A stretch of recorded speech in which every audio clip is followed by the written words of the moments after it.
Bismillahirrahmanirrahim. Assalamualaikum warahmatullahi wabarakatuh. Anak-anakku semuanya, sebelumnya marilah terlebih dahulu tidak henti-hentinya kita menjadikan puji syukur kehadirat Allah Subhanahu wa taala yang hingga pada kesempatan saat ini kita semuanya masih diberikan kesehatan sehingga kita bisa mengadakan pembelajaran walaupun hanya melalui pembelajaran jarak jauh atau daring. Anak-anakku semuanya, pada kesempatan ini kita sudah masuk pada bab kedua. Babnya adalah perlindungan dan penegakan hukum. Untuk subbabnya, A. Hakikat perlindungan dan penegakan hukum.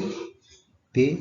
Peran lembaga penegak hukum dalam menjamin keadilan dan kedamaian. C. Praktek perlindungan dan penegakan hukum. Tujuan pembelajaran pada saat ini seperti yang terpampang di slide ini. Untuk yang sub A yaitu hakikat perlindungan dan penegakan hukum. Apakah hukum itu?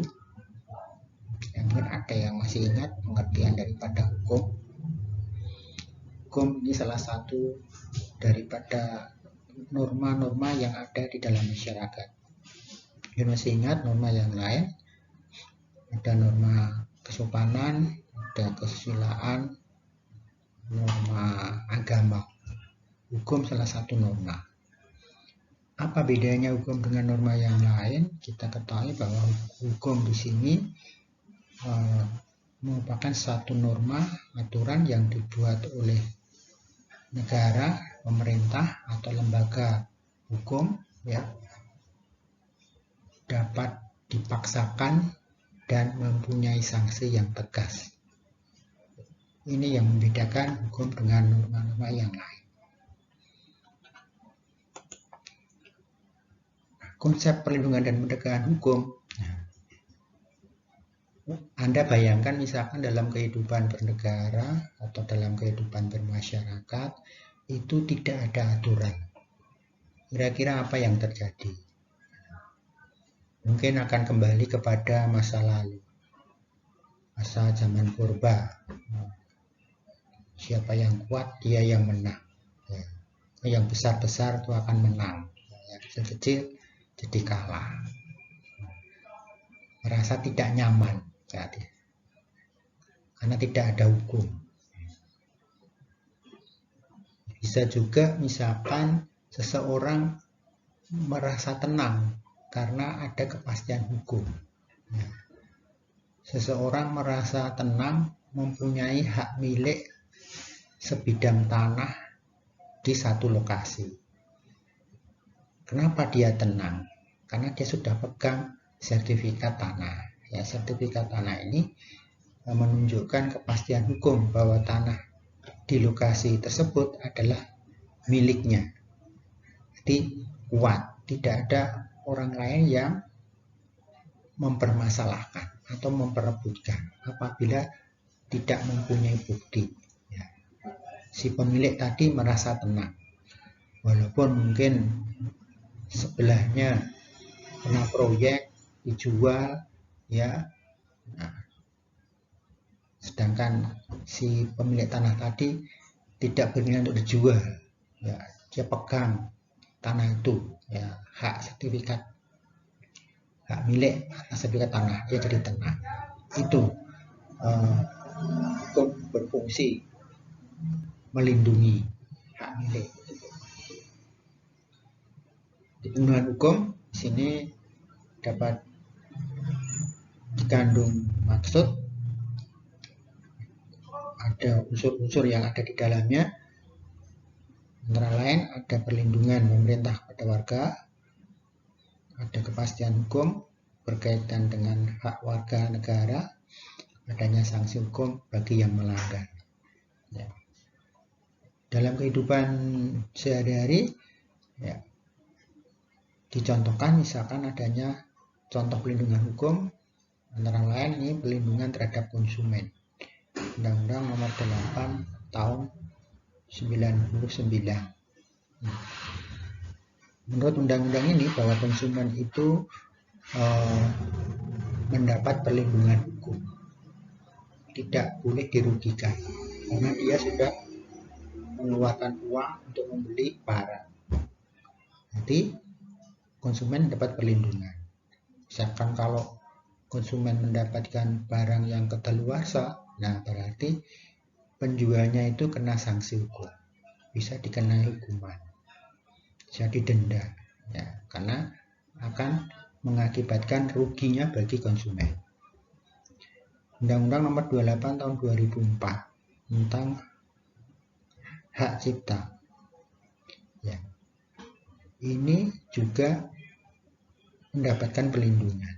Seseorang yang sudah berkarya, misalkan membuat buku, membuat alat tulis, alat peraga, ya, terus membuat lagu, mungkin membuat satu aplikasi, ada hak ciptanya, ya, ini dilindungi oleh hukum. Artinya tidak serta-merta kok diklaim ini adalah hasil karya saya. Nah, sudah dilindungi hukum, yang melanggar bisa dikenai hukuman. Termasuk merek, Undang-Undang Nomor 15 Tahun 2001, merek dagang. Ya, misalkan terhadap produk tertentu ada simbol-simbol merek, itu sudah sah merek itu miliknya.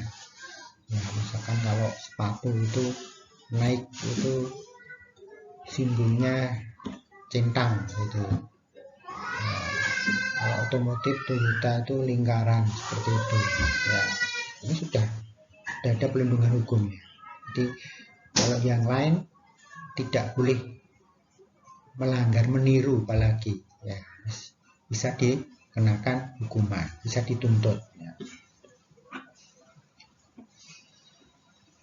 dan sebagainya. Mungkin dalam kehidupan sehari-hari terhadap pelaku kejahatan, korban maupun yang melakukan, ya, ini perlu ada perlindungan hukum, ya, terhadap saksi, ya, nanti dikhawatirkan saksi itu diintimidasi, maka saksi perlu ada perlindungan hukum bagi saksi itu.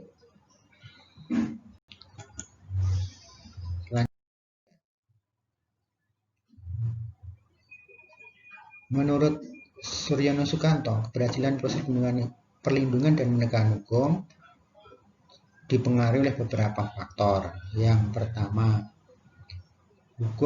hukumnya sendiri, yaitu aturan yang dibuat tidak boleh bertentangan dengan ideologi negara, dasar negara.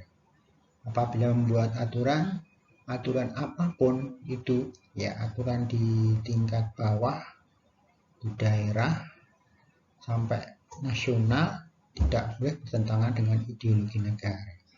Kalau bertentangan, ya berarti tidak akan berhasil hukum itu melindungi, apalagi untuk ditegakkan.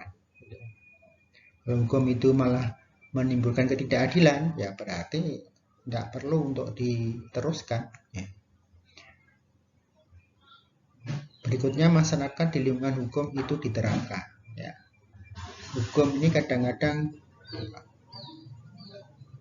berlakunya berbeda antara daerah satu dengan daerah yang lain, ya. Kalau kita membagi-bagi macam-macam hukum, ya, dilihat dari ruang lingkupnya, yaitu ada hukum lokal, hukum adat, hukum nasional, hukum internasional. Nah, misalkan terhadap hukum adat tertentu itu sangat ditaati di daerah itu, namun tidak serta-merta ditaati di daerah yang lain, gitu. Berbeda tergantung daripada lingkungan hukum dari masyarakat tersebut. Berikutnya, yang ketiga, ada fasilitas yang mendukung penegakan hukum. Itu ada manusianya, peralatan, dan keuangan, ya. Kadang faktor manusia menjadi penghambat.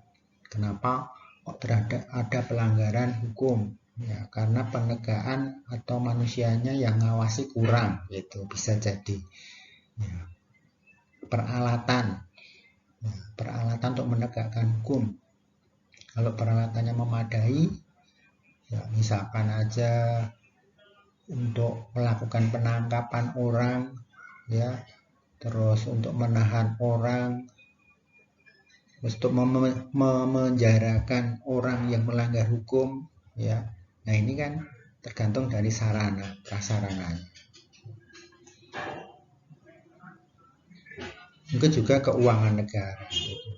Ya.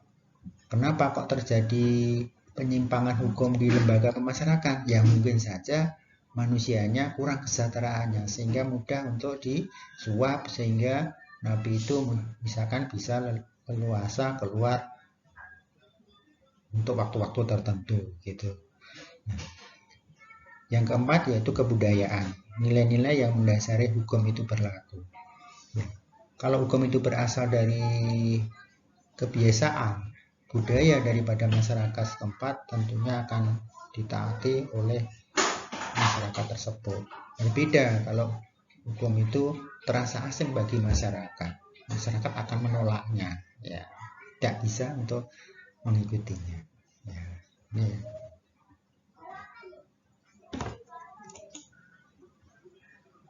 Ya.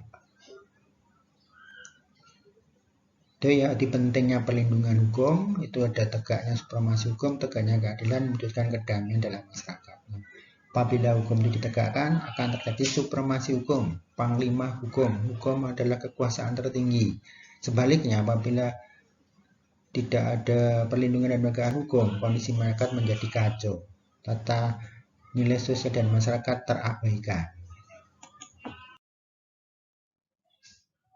Ini mungkin untuk penyajian materi pada kesempatan saat ini, dan untuk selanjutnya tugasnya kalian bisa lihat buku paket di halaman 3941.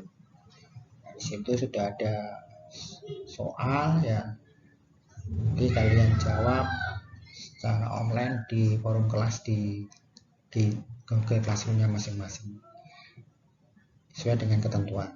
Yang dari saya, kurang lebihnya mohon maaf. Wassalamualaikum warahmatullahi wabarakatuh.